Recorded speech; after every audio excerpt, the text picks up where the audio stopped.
आज हम लोग जो पढ़ने जा रहे हैं वो है प्रेजेंट परफेक्ट टेंस। क्या है? Present perfect tense. अब परफेक्ट मींस होता है पूर्ण। अब पूर्ण का मतलब कोई कार्य समाप्त। इसमें क्या होगा कि कोई कार्य समाप्त होगा। सबसे पहले इसका पहचान देखिए। जिस हिंदी वाक्य के अंत में क्रिया के बाद क्या आएगा? चुका है, चुकी है, चुके हैं, या फिर लिया है, दिया है, किया है, ठीक, इत्यादि शब्द लगा हो तो उसी को क्या बोलेंगे? प्रेजेंट परफेक्ट टेंस बोलेंगे। पहचान जाएंगे?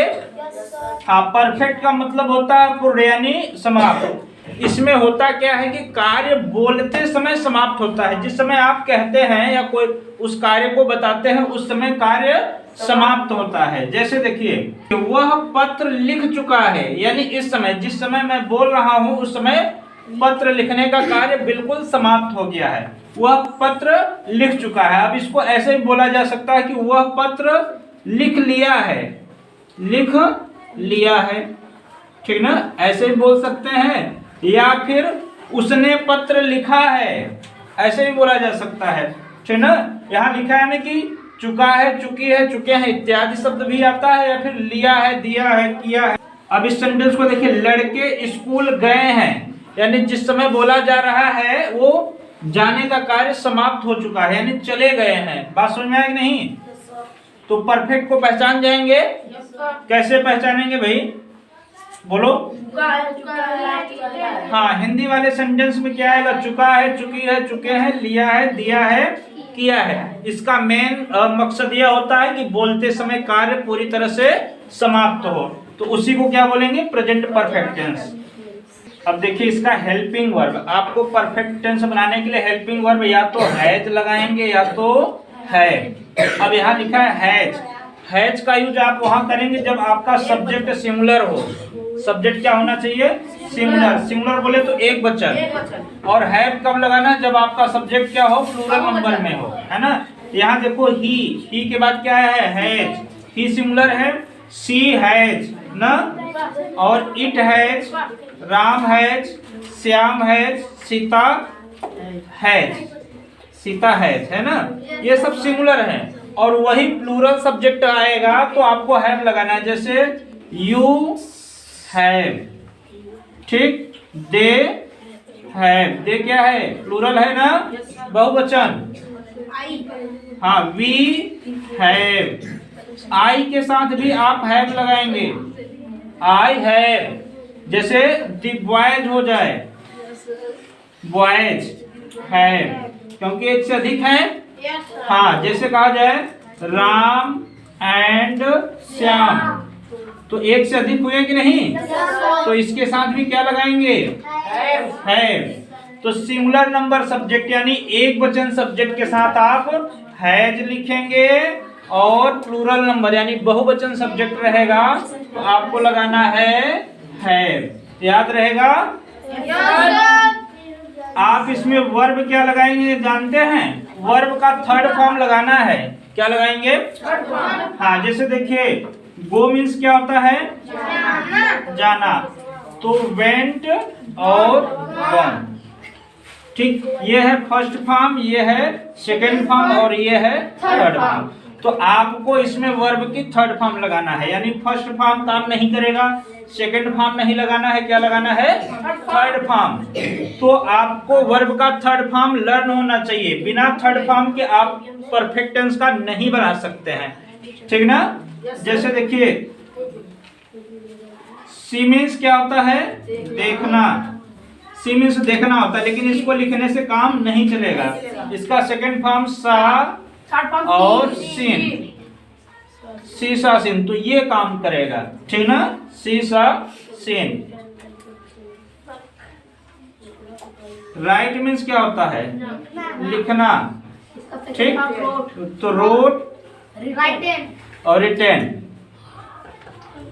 तो आप लोगों को थर्ड फॉर्म तो पता है, खूब लर्न किया है ना। हाँ, तो याद रखिए थर्ड फॉर्म लगाइएगा, ठीक ना। फर्स्ट फॉर्म सेकंड फॉर्म मत लगाना। तो चलिए सबसे पहले हम लोग अफर्मेटिव सीखेंगे। अफर्मेटिव बहुत इजी है। सबसे पहले आपको क्या लिखना है? सब्जेक्ट लिखना है। क्या लिखना है? सब्जेक्ट। सब्जेक्ट के बाद आप सब्जेक्ट के हिसाब से, यानी ये जो सब्जेक्ट होगा या तो एक वचन होगा या तो फिर बहुवचन होगा। तो एक वचन रहेगा तो आप हैज लिखेंगे, और अगर सब्जेक्ट आपका बहुवचन है तो क्या लिखेंगे? हैव लिखेंगे।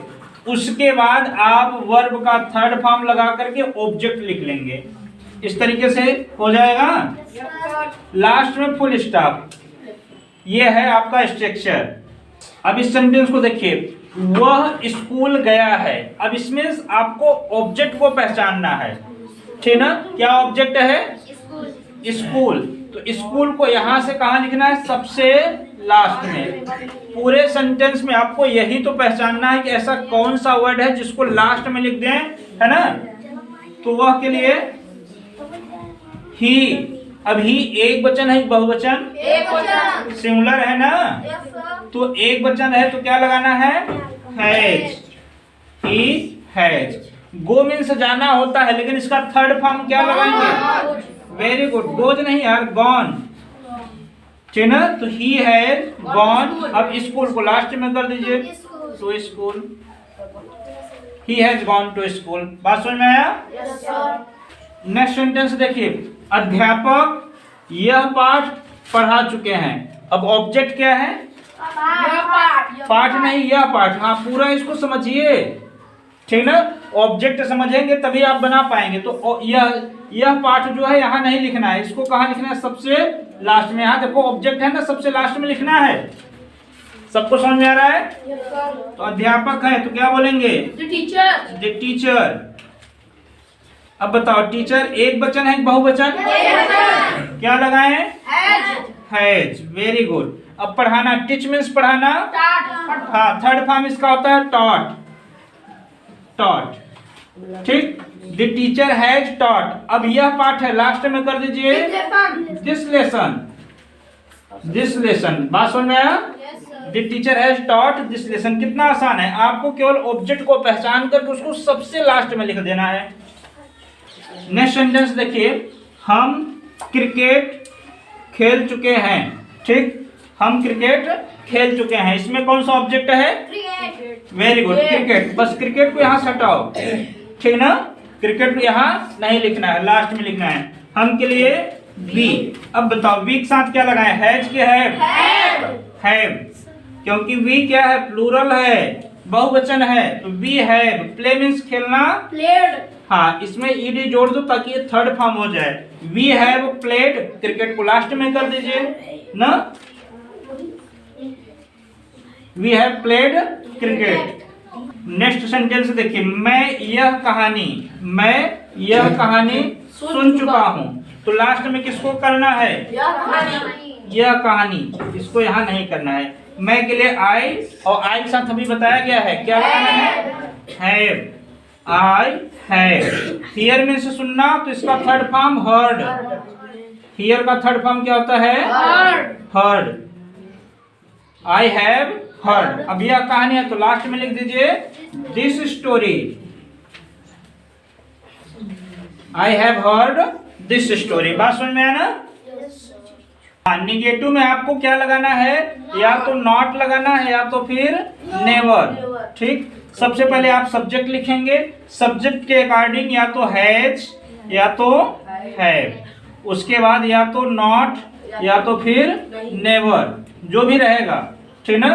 नहीं के लिए नॉट, और कभी नहीं आएगा तो नेवर हो जाएगा ना। उसके बाद वर्ब का थर्ड फॉर्म और ऑब्जेक्ट। इस तरीके से कर देना है।